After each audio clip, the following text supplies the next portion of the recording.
Welcome to Talking Politics. I'm Paul Gable. I'm here with my good friend and co-host John Bond Sr.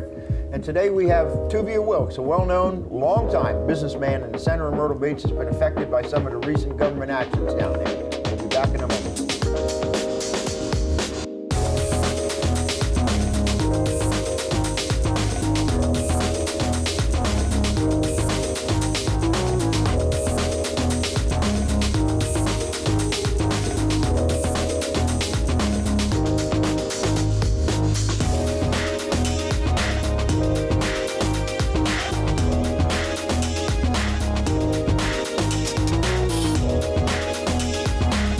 Welcome back. We're here with Tuvia Wilkes. We're at Valentino's in Surfside Beach. I call him Tim. I know him as Tim. And I threw him give off. us a little bit, just your background. I mean, you've been a long-time resident here. I've been 40 years here, June 8th. I came here with absolutely nothing and worked in a T-shirt store making absolutely nothing, and we somehow Sleeping in a T-shirt store too, right? Yeah, we slept right inside the store, and we somehow built the business up. It was a very pro-business city then, and everything was open. If you worked hard, you could make good money. And through the course of your time here, you've acquired other properties and what have you, and opened more stores, and this business now with, like you said, it was a very pro-business city. It's not anymore. It is probably the most un-business-friendly city, I would say, in America. In all the states that I work in. I work in many resort areas in many states, and it is probably the most business-unfriendly city in America. Has it always been that way? No, it was so wonderful. When we came, we were so excited. We were working so many hours, 18, 20 hours, my wife and me, and we were building and we were expanding, and our family was growing, and we was buying buildings, and we were so excited that we were part of the American dream, and we were getting in there, and we were opening more businesses, and everything was just great then. What seemed to change? What was the turning point that they became anti-business? What would you say? Was it when they started with that downtown development? I was going to say downtown, and it's had many iterations since its beginning back in the 90s. But was it when they did that, or was it when the pavilion left, Tim, or what was it? The pavilion never left. The pavilion moved. This is a misconception, and they use all these hook words. That's a good idea. They're always using these hook words to move their narrative. Well, explain that to us. What is that? How do you develop that? The pavilion is in Broadway at the beach now. It did not close, it moved. And everyone says the pavilion closed, it never closed, it moved. In fact, I think there's probably more rides at Broadway now than on the original pavilion site. I think you may be right. Because I'm passing that this morning, I'm astounded at what rides continue to appear over there. So what B&C did was they took it from the ocean front and said it can help our property over here at Broadway at the beach. They took not just the pavilion, they took the mall and moved the mall from Kings Highway and moved it also on the bypass. They moved all the restaurants over there. They just moved the whole economy moved over. The only thing they haven't figured out how to do yet is move the ocean over there, but they may be working on that, right? Well, I think they're building hotels now. They're doing a lot of things, over there, and they're planning now more development on that. Have you heard about Margaritaville and the Margaritaville Resort coming to the old pavilion site? I heard that, yes. And that seems to be in the mix, and they're actually going to move Ocean Boulevard to circle back around, or the plan is to move Ocean Boulevard to circle back around that resort and come back down, so that they have an uninterrupted beach from the front of the hotel, in front of the resort, right into the ocean. For one hotel gets everything. For one piece of property, they're changing everything that the boulevard was built on. So is it safe to say that... Isn't that for the aesthetics of it? Isn't that the way they want to do it? They want to make it look more pleasant? So I would say it's for the economics. No. Everything that's done in Myrtle Beach now is for the economics of one or two strong families or one or two strong entities. That's what I was going to say. It's not necessarily even maybe that Myrtle Beach is less business friendly. It's just there's less businesses they're friendly to. And the end result is the same. It is, of course. Empty buildings after empty buildings. It's no empty buildings anywhere else on 17 in any resort throughout America. We're going through the largest economic expansion in the history of mankind, and we have all these empty buildings. But how does that be when they have 18? When they say they have 18 billion tourists coming in? Those stores should be. Well, I always thought that those figures were just distorted too. Yeah, distorted figures. They're not distorted. They're out and out lies, and I assure you that. And you know, there's one thing about distortion, and there's another about lies, and everyone needs to start facing the hard truths here. And the truth is, we have, if you go on Kings Highway, it is the most empty buildings of anywhere. How many in Charleston? Zero. You can't find an empty building in Charleston. But what causes that? You have the people coming in, you would think those stores would be filled up. They'd have merchants in there selling wares and what have you. The city is just doesn't let anybody move in with whatever the there's market. mismanagement, would you say? I think it's much more criminal, the mismanagement. I mean, you have they wouldn't let an axe thrower. We had a guy come to a property on the highway, and he wanted to do the axe throwing. No, we're not going to have that. The only thing that seems to be family friendly is when you sell the mayor's alcohol. Beer, yeah. When you sell alcohol, which is a drug and which is the most arrests done in the city of Myrtle Beach is through alcohol. And when But our families here have been years. They've been doing that for years, selling beer. I mean, it's nothing new. Well, right? But the world, there's something new to the world. Now you have CBD products. CVS just started selling CBD products. You have Coca-Cola's making CBD products. Anheuser-Busch is making CBD products. Jelly beans, they just started making jelly beans. Really? Wow. Yeah. And the mayor, all she wanted to speak about was about the edibles. Now they have alcohol-infused ice cream at Broadway at the beach in the candy shop. But she doesn't open her mouth about that. She said that's not bad, but she thought CBD in edibles was bad. They're just looking for anything to bastardize and to kill that market. Business people... Hang on to that a minute, if you will. We've got to take a break, and we'll be back in a moment. My name is Angelo Antonucci, and I'd like to welcome you to my restaurant. I've been in Myrtle Beach now for over 30 years, and we are the home of the greatest steaks in the universe. Here at Angelo's, we have a fantastic Italian buffet with your favorite pastas served with meatballs and sausage and delicious gourmet pizzas. But where we really shine is our entrees like our scampi traditional, Alfredo or lemon romano served over linguine, our French pork chops with garlic mashed potatoes, and our twin fillets featuring our signature marsala sauce. It's a great place to enjoy with family and friends, so stop by and see us at our new location at the corner of 24th Avenue South and South Kings Highway. Don't just take my word for it. Come in and try Angelo's, home of the greatest steaks in the universe. Here at Angelo's. Before opening 101 Barber Studio, Master Barber and educator Troy has worked with the top brands in his field and inside the East Coast most reputable barbershop from New York City to South Carolina. He has put his skills to work for editorial photo shoots and on television sets. His mission now is to consistently provide a grand strand with affordable, quality haircuts, great service, and attention to detail. 101 Barber Studio, located at 3574 Northgate Boulevard, behind CC Pizza. Get your haircut today. P. Reynolds by the Ocean is a restaurant and live performance space with an open jazz jam every Thursday at 6 p.m. Are you looking for something special, something new, something different on the Grand Strand? Great food, cool jazz. You'll find it only at P. Reynolds Jazz Supper Club, located at 1212 North Kings Highway in Myrtle Beach. P. Reynolds by the Ocean, something special in Myrtle Beach.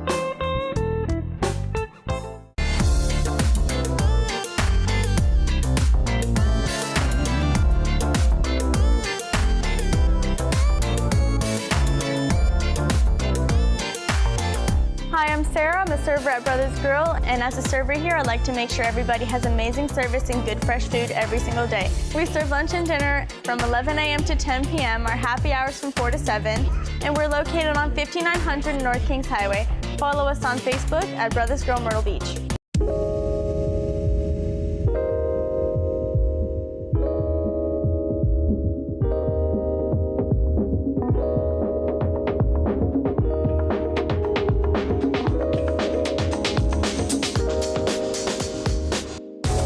Welcome back. We're here with Tuvia Wilkes. We're at Valentino's in Surfside Beach. And I cut you off in mid-sentence so we could take a break. Go ahead and go back. No, business people do not create a market. Business people react to a market. When last year everyone wanted the spinners, we sold spinners. People were asking, and so we reacted to the market. Somehow the leadership, and I say that loosely in Myrtle Beach, the city manager, thinks that anything you put in a store will sell. He told me this. He told me that you just buy different merchandise and it'll sell. I told him why Toys R Us doesn't buy different merchandise. Why did they file bankruptcy? Why did Radio Shack file bankruptcy? They filed it because they did not react to the market. We have empty buildings because everything that the market asks for, the city does not allow to the people to move in. They didn't let me put a weight loss doctor in on 17. They didn't let the axe throw in, but Miss Hatley from North Myrtle Beach opened her arms and welcomed him to the family. So now we have a business that could have been in one of your buildings is up in North Myrtle Beach. And right on the edge, right by the city limit sign on the south end as well, they're building one. And in fact, Hampton Inn Resorts, that's on their national media blitz, is an axe throwing with children. ESPN had a whole children throwing the axe. They had a family axe throwing contest on ESPN last Sunday. But here, it was taboo. They make everything taboo, but selling the drug that the mayor sells. If you're selling her drug, you can open up. Now your party, or you were one of the originals in the lawsuit when the city put this overlay zone on Ocean Boulevard in their supposed stupid family-friendly nonsense. But it seems like the city of Myrtle Beach only wants to be family-friendly in that certain area. They want to be family-friendly to the mayor's family. That seems to be, or to someone on council's family. But they're not being family-friendly to real families, to real everyday families. But do you think that's fair to say, Tim? She's been here for years. She has a heart and soul. Business is here. She loves the city and so forth. Would you think that's a fair statement to make? Would you think so? I don't know what's fair or not fair. I know what's true. There are other people on the Jonathan. council that have to vote on it as well. She's just one person. She only has one vote. She sets the agenda. So how would you rectify that? You got to give her a little break. Well, you know, the mama duck also sets just the agenda. She doesn't tell the little baby ducks how to walk behind her, but they all do somehow seem to follow, don't they, Jonathan? Well, give us an illustration as how they picked on you and not letting you develop certain properties, and they allowed others to do so. Now, that warehouse is a classic point to make. The one on 7th Avenue, the old Harry Pavlak warehouse. That's yours now, isn't it? Yes. Uh-huh. So what happened there? Regretfully. What happened there? We don't know. Just nothing that we take there where they allow. You said at some point in time that you had someone that wanted to go in there. We have many people want to go in, and every time they come with something.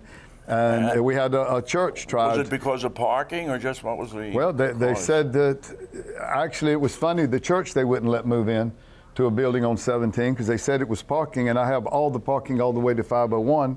And they told me at the city, well, part of it is not paved.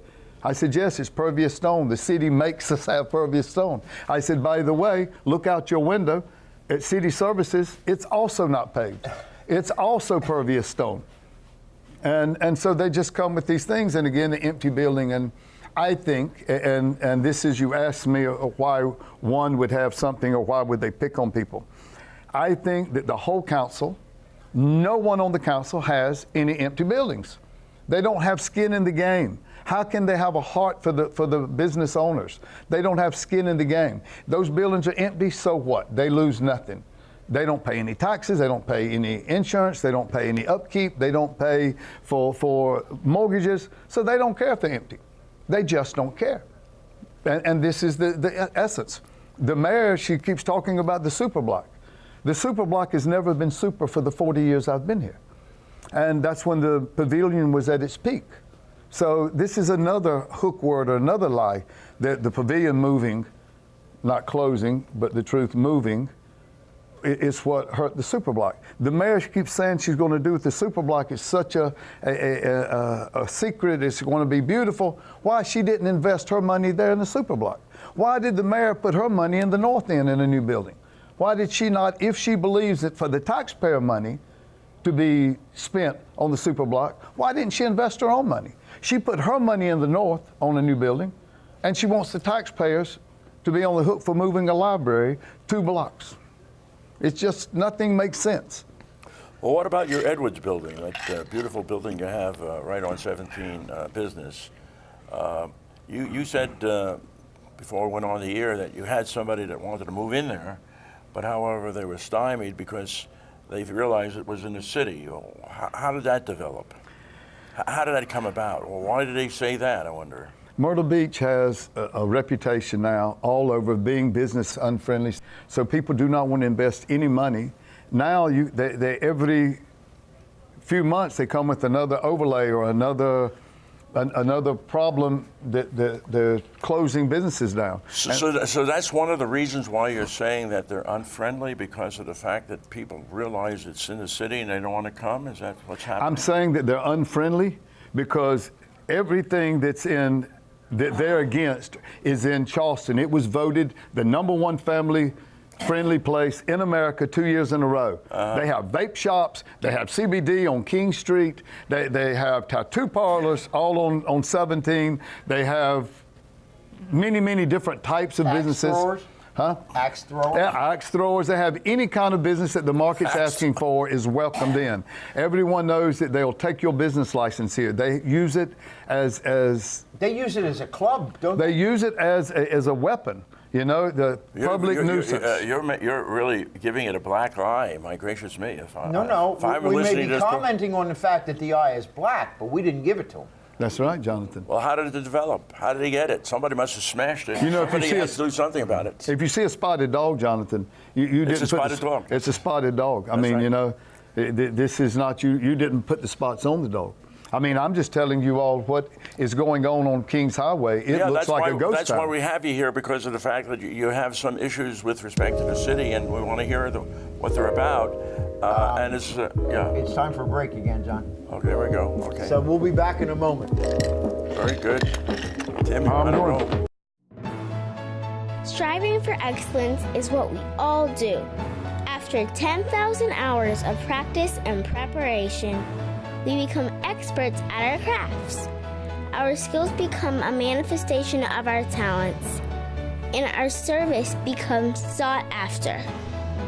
We are the professionals, taking care of the details.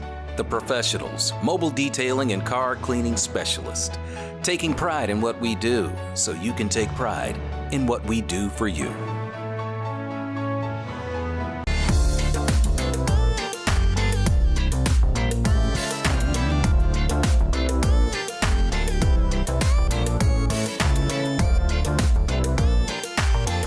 Hi, I'm Sarah. I'm a server at Brothers Grill, and as a server here, I like to make sure everybody has amazing service and good fresh food every single day. We serve lunch and dinner from 11 a.m. to 10 p.m., our happy hours from 4 to 7, and we're located on 5900 North Kings Highway. Follow us on Facebook at Brothers Grill Myrtle Beach. Hi, I'm Effie Baldwin, and I'm the founder and chief executive officer of Believing in a Better World. We are introducing Comedic Yoga to the Myrtle Beach area.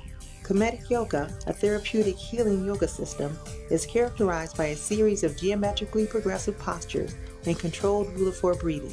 For more information about the Comedic Yoga system or to set an individual or group appointment, please call 843-712-4413.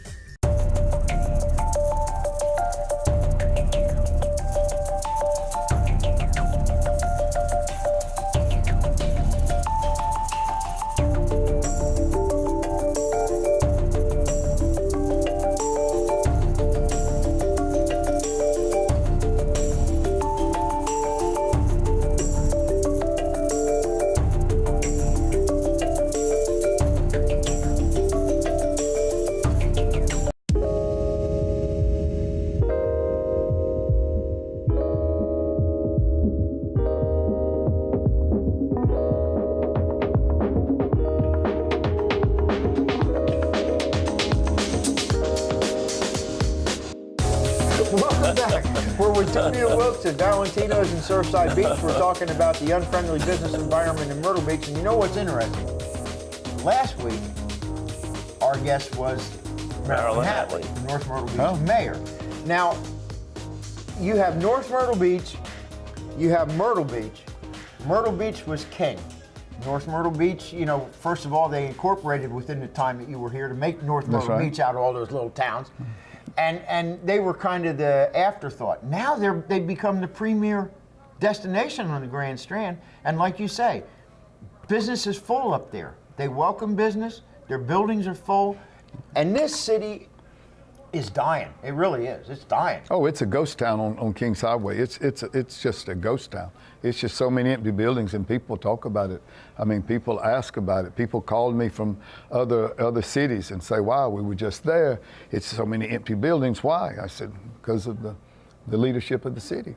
They're not encouraging. They're not trying to get business in. That Downtown Redevelopment Corporation has done nothing to redevelop the downtown in all the years it's been in existence. It'll probably try and lay claim to Margaritaville coming now as their big premier project. If that actually goes through.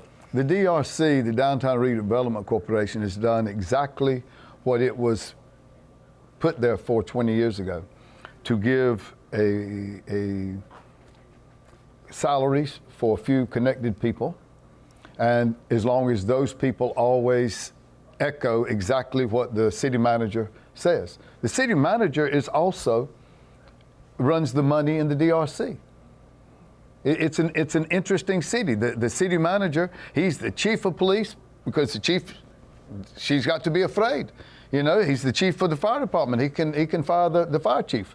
I mean, it's really it become a kingship here. And that's why all the buildings are empty. People just don't want to be part of that. North Myrtle Beach is like the king now. They have zero debt. Myrtle Beach has $250 million in debt, and I believe that's the correct number. They have. Anyway. I'm not sure exactly they do not give any money to the chamber. They do not have a DRC. They do not waste any of this money on that. Myrtle Beach, they have one thing that they don't have. Myrtle Beach has empty buildings. And North Myrtle Beach has no empty buildings, but they also have no debt. They did everything right. And they did all these cities that we see growing and expanding on the coast. They don't have a DRC. They don't have any of these foolish things that are just political arms to give sway to what the city manager wants or the council wants. Or a few influential individuals behind the scenes want. That's the way it's always been. That's the way it's always been. So it's one will tell a lie and the other will swear to it. Oh, God. Yeah. Well, you're Touché. right. You're right. I mean, that's absolutely the truth. It's just, when I watched that city council, it's just a joke. I mean, well, for many years you were a couple of years you were objecting for on Memorial Day, where they shut off Ocean Boulevard where your stores are, and you thought that was an impingement on your business, and it stymied you from operating more or less, because everything was shut down on Ocean Boulevard during Memorial Day, and then they had that big loop and so forth. So I'm sure that you have some gripes there. Are they still there, or rectify? Black Bike Week was always the best week of the year. Better than 4th of July, better than Memorial Day, than Labor Day. For our stores, it was very happy. It's a younger group of people come in, and everybody, the employees were happy, because they were the customers were in very good mood. We never had one shoplifter. We never had one problem in the stores for all of these years. So crime wasn't as severe as what they say? Is that it? Crime? No, we've never seen it, and I have many stores on the boulevard, and I know you do. And we've never had one crime in our stores. We never had anything, but the business was incredible. The atmosphere was incredible. They were just a younger crowd. But are you satisfied now with respect to the barriers of how they put them up? Our business is down about 700% 700? last year from what it was 10 years ago on Black Bike Week. Yes, they can't get in. They have barricades there. They can't get into the store. Well, I know. I remember. The people can't stop. They move them. I remember last year you were telling me, and Sam was telling me that their business was down about 30% because of the bike week and the barricades and the like, and the publicity they got. So it stymied commerce in the areas in which you would think that people would go and shop, but you had a loss last year. We have a huge loss every year now for the last few years. They take the taxes, but you can't make the money to pay them. Is that it? They always take the taxes. They don't like what anyone sells, but they like the taxes that they provide. But you don't like still the way they set up the barricade. It should be stated. The barricades to me are inhumane. Okay, that's what. The 23-mile loop, that's a marathon. I mean, wow, 23 miles. That may be coming to a close, you know. If God willing, I hope so. The county and what have you, no reason the county should go along with that kind of nonsense anymore. Well, that remains to be seen. What one big issue that we have? But think about this: your empty buildings, you pay the same taxes on them as if they were full, don't you? Pay the same taxes. So the city continues to get the money, even though you don't. So they don't care. Like you said, they don't care. That's exactly right. And if you don't pay the taxes, they'll take the building. What one big issue that we have not mentioned One today? big fast closing issue. Yeah, because we're getting which down would to it be the time. that you have that your biggest gripe and should be rectified? What would it be? Would you say? Elect a lot more new council members. I mean, this is what I say to everyone: the American way. Elect the new council. Exactly. And on that note, I thought Paul said you were going to get your attorney after me. On that note, we got to close. Oh, come on, Paul. Not really. Thank you really for already. coming. Thank you so much for coming. Is that your closing argument, Tim? That's my closing argument. And it's a good one. Elect new business-friendly officials. Joining us. We'll be back next week. Tim, that's a great closing. My name is Angelo Antonucci, and I'd like to welcome you to my restaurant. I've been in Myrtle Beach now for over 30 years, and we are the home of the greatest steaks in the universe. Here at Angelo's, we have a fantastic Italian buffet with your favorite pastas served with meatballs and sausage and delicious gourmet pizzas. But where we really shine is our entrees like our scampi traditional, Alfredo or lemon romano served over linguine, our French pork chops with garlic mashed potatoes, and our twin fillets featuring our signature marsala sauce. It's a great place to enjoy with family and friends, so stop by and see us at our new location at the corner of 24th Avenue South and South Kings Highway. Don't just take my word for it. Come in and try Angelo's, home of the greatest steaks in the universe. Here at Angelo's.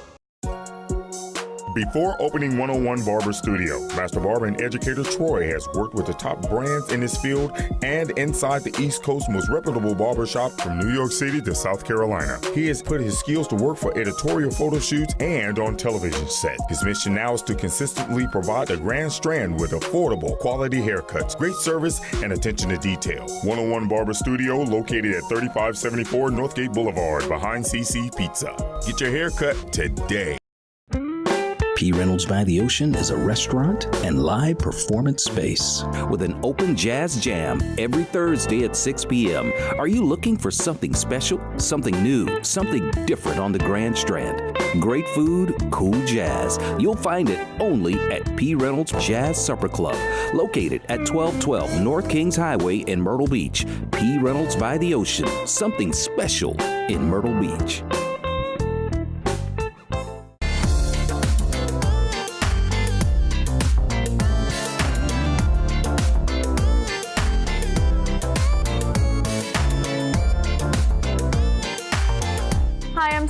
Server at Brothers Grill, and as a server here, I like to make sure everybody has amazing service and good fresh food every single day. We serve lunch and dinner from 11 a.m. to 10 p.m., our happy hours from 4 to 7, and we're located on 5900 North Kings Highway. Follow us on Facebook at Brothers Grill Myrtle Beach.